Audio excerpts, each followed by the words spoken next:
Coba bayangin deh, ada sebuah sekolah yang membangun semuanya bukan di atas tumpukan aturan yang kaku, tapi di atas satu fondasi utama, kebahagiaan. Nah, kali ini kita akan membahas kisah nyata sebuah sekolah yang berani melakukan hal itu. Pertanyaan ini kan sebetulnya kayak menjungkir balikan semua yang kita tahu tentang pendidikan. Selama ini kita mikir disiplin dan aturan ketat itu kuncinya. Tapi gimana kalau ternyata kebahagiaan itu justru jalan pintas biar belajar jadi jauh lebih efektif? Oke, cerita kita dimulai di tahun 2012 di sebuah FMP di Wiradesa. Mereka ini nekat menjadikan sekolah mereka semacam laboratorium untuk sebuah ide yang, ya bisa dibilang radikal. Menjadikan kebahagiaan sebagai pusat dari setiap pelajaran, setiap interaksi guru dan murid, pokoknya setiap hari di sekolah. Sebelum kita bongkar metode-metodenya, yuk kita intip dulu hasilnya. Apa sih yang terjadi kalau kebahagiaan jadi prioritas nomor 1? Singkatnya, ya semuanya berubah. Kalimat sesimpel ini tapi ngena banget kan? Ini menangkap inti perubahannya. Ukuran sukses sekolah ini bukan lagi cuma nilai di rapor, tapi soal gimana perasaan siswa pas mereka keluar dari gerbang sekolah. Ini indikator yang jauh lebih dalam. Di dalam kelas, suasananya jadi jauh lebih santai. Nah, yang menarik tuh, ini, justru saat tekanan dan rasa cemas hilang, fokus siswa malah jadi makin tajam. Pelajaran nggak lagi terasa kayak kewajiban, tapi jadi sebuah kegiatan yang seru dan asyik. Tentu aja ya, perubahan sebesar ini nggak mungkin terjadi gitu aja. Ada 2 orang penting di balik semua transformasi luar biasa ini. Mereka lah arsiteknya. Perubahan radikal butuh pemimpin yang berani. Nah, inilah mereka. Kepala sekolahnya, Pak Edi Sohib El-Sama, dan wakilnya, Pak Sairozi. Mereka ini bukan sekedar manajer sekolah biasa. Mereka adalah otak di balik visi untuk menciptakan sekolah yang benar-benar beda. Oke, sekarang kita bedah ya strategi pertama mereka. Sebuah pendekatan yang mereka sebut Smart Teaching. Ini dirancang untuk mengubah total suasana di dalam kelas. Gampangnya gini, Smart Teaching itu mengubah peran siswa. Dari yang tadinya cuma dengerin pasif, jadi peserta yang aktif. Tujuannya bukan lagi sekedar transfer informasi, tapi menciptakan pengalaman belajar yang bikin siswa jadi kreatif dan mau terlibat langsung. Nah, begini cara kerjanya. Guru-gurunya didorong buat mikir kreatif, menyajikan pelajaran dengan cara yang nggak gitu-gitu aja. Hasilnya, siswa jadi ikut aktif. Proses yang tadinya mungkin ngebosenin, malah jadi kayak petualangan seru. Tapi Smart Teaching ini nggak sendirian.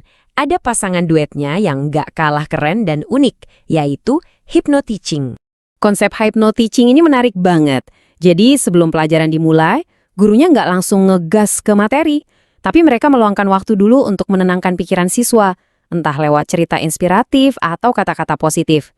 Ini ibaratnya kayak nyiapin tanah dulu sebelum nanam benih, biar pikiran siswanya siap menerima ilmu.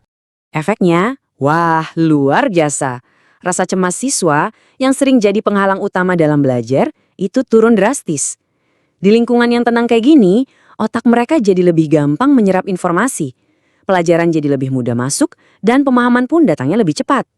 Sampai sini kedengarannya kan bagus semua ya, tapi pasti ada satu pertanyaan besar yang dari tadi mungkin ngeganjal di pikiran kita semua. Gimana soal disiplin? Ini kekhawatiran yang wajar banget kan? Jangan-jangan kalau siswa dibikin nyaman, mereka malah jadi manja dan gak disiplin. Nah, jawabannya mungkin bakal bikin Anda kaget. Biar kebayang gimana prakteknya, kita lihat satu contoh nyata lewat cerita seorang siswi bernama Ani. Jadi suatu hari, Ani ini telat masuk kelas.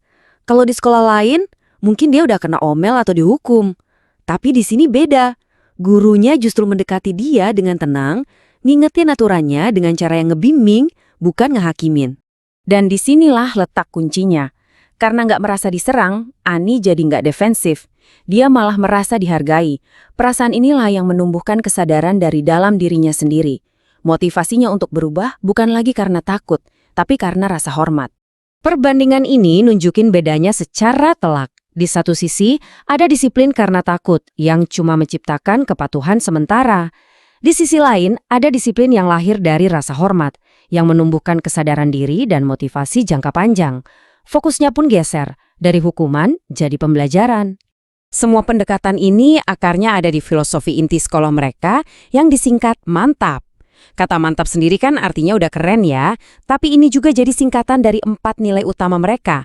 Menciptakan siswa yang mandiri dan terampil di lingkungan sekolah yang asri untuk menghasilkan pendidikan yang berkualitas. Jadi, inilah kesimpulan dari eksperimen di Wiradesa. Mereka membuktikan satu hal yang sangat kuat. Ketika siswa merasa bahagia, dihargai, dan aman, mereka nggak jadi lemah. Justru sebaliknya, mereka jadi pribadi yang lebih kuat, lebih bertanggung jawab, dengan disiplin yang tumbuh dari dalam diri mereka sendiri. Kita tutup pembahasan kali ini dengan sebuah pertanyaan untuk kita renungkan bersama. Cerita ini memaksa kita untuk bertanya, gimana kalau selama ini fokus kita keliru? Gimana kalau alat paling ampuh untuk membuka potensi siswa itu sebetulnya bukan lebih banyak tekanan atau aturan, tapi lebih banyak kebahagiaan ya?